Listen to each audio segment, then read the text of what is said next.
Shalom. Selamat pagi jemaat Tuhan. Berjumpa kembali dalam Doa Pagi Online. Biarlah berkat kemurahan Tuhan dicurahkan atas kita. Berkat kemurahan.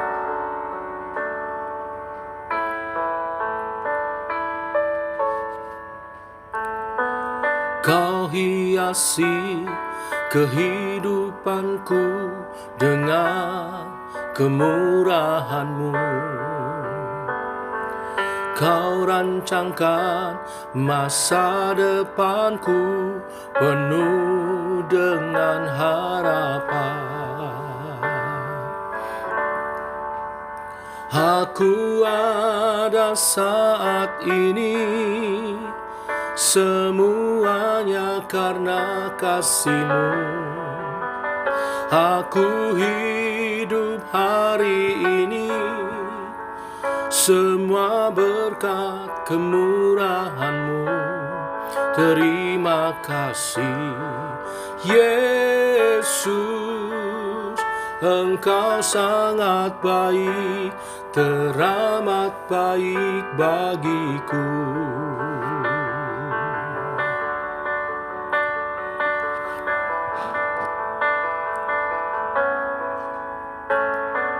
Kau hiasi kehidupanku dengan kemurahan-Mu.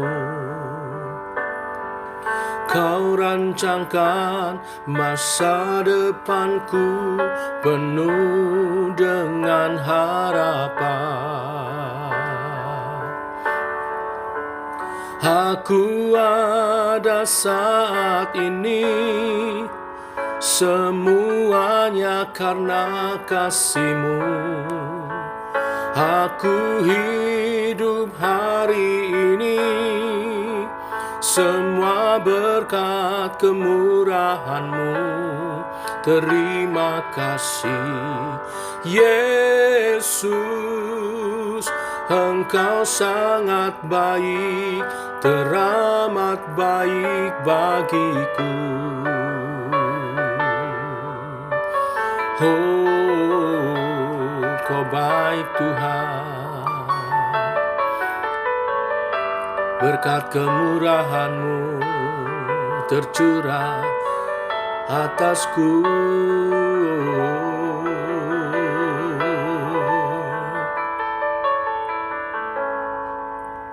Aku ada saat ini semuanya karena kasih-Mu.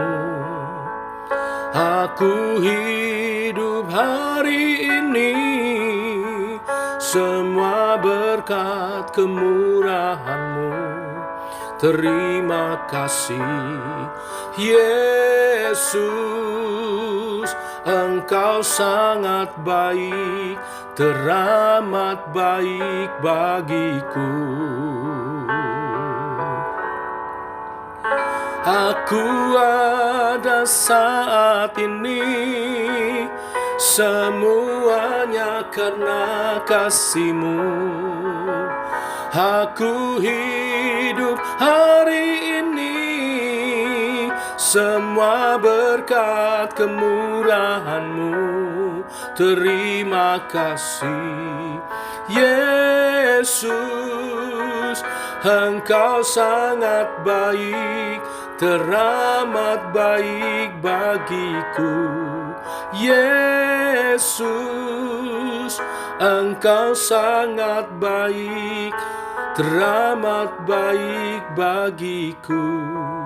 Yesus, Engkau sangat baik, teramat baik bagiku. Oh, terima kasih. Terima kasih untuk berkat kemurahan-Mu, anugerah keselamatan, dan bahkan kepercayaan untuk melayani di ladang Tuhan, di rumah Tuhan. Teguhkan oleh kebenaran firman, supaya kami menghargai semua karya-Mu itu dalam kesetiaan melayani dan tidak menyia-nyiakan kesempatan yang selalu Tuhan bukakan. Dalam nama Yesus kami siap merenungkan firman Tuhan. Amin. Bapak Ibu, kita lanjutkan firman Tuhan, Kejadian pasal 27.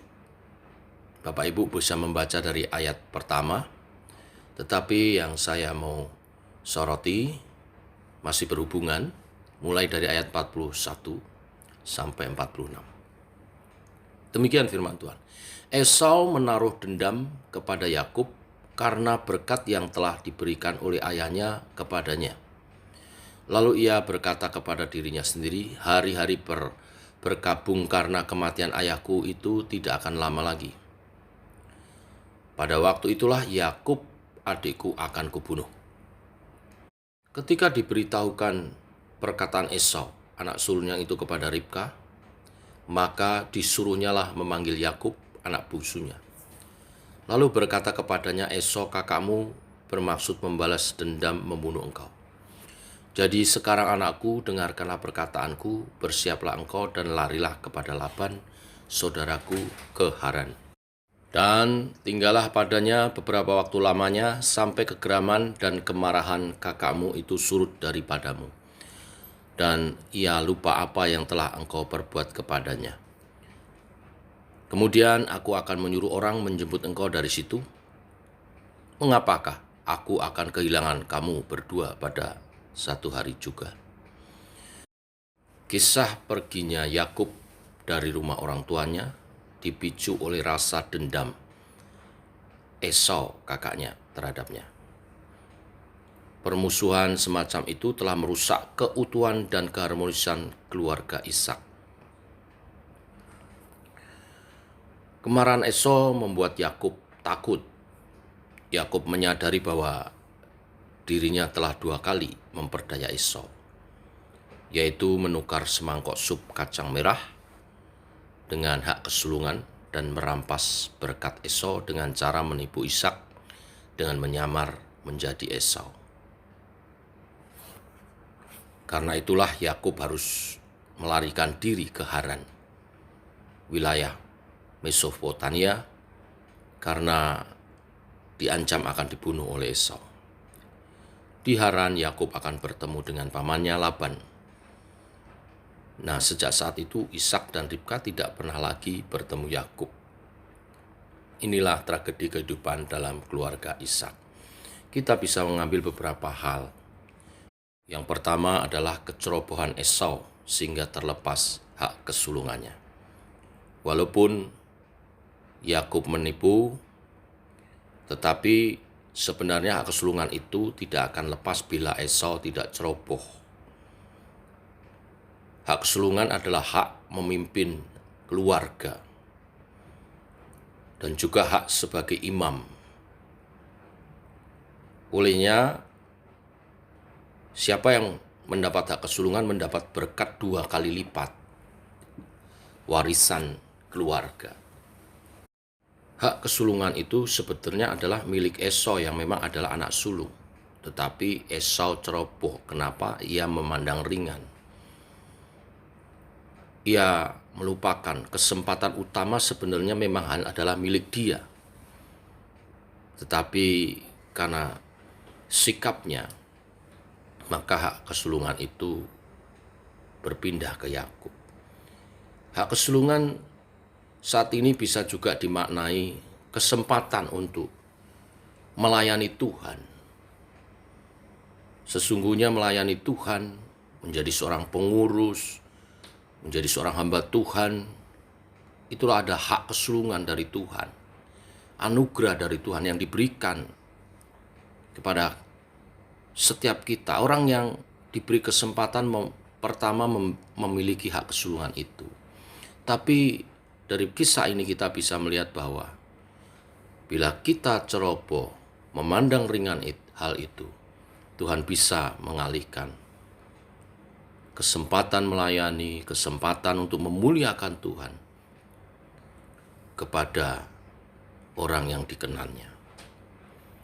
Mari kita belajar menghargai supaya kita tidak kehilangan kesempatan memuliakan Tuhan, berkarya bagi Tuhan. Sebagai pemimpin rohani, sebagai pemimpin komunitas kita, atau melakukan sesuatu pekerjaan dalam kepanitiaan dan tugas yang gereja beri, kita kerjakan sebaik-baiknya.